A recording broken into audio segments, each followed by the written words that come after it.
કોઈ પણ બેદરકારી રાખ્યા વગર 10 દિવસમાં આ અહેવાલ આપવો જ પડશે ને આમાં કોઈ પણ ચમરબંધી ને જો છોડવામાં આવશે,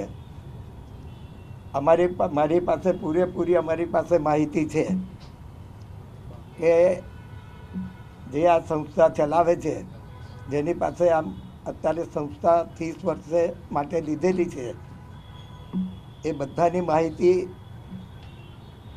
અમારી પાસે છે. કોઈને પણ છોડશો તો હું તો ચલાવી નહીં લઉં, કારણ કે આ બનાવ એટલો દુઃખદ છે.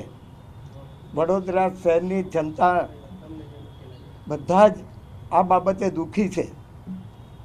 તો જ્યારે મુખ્યમંત્રીશ્રીએ કહ્યું છે, ગૃહમંત્રીશ્રીએ કહ્યું છે, એ વાતને અમે વળગી રહીએ છીએ અને કદાચ કોઈને છોડવા માટે કોઈ પણ ચાપલૂસી કરશે એને પણ અમે બહાર પાડીશું.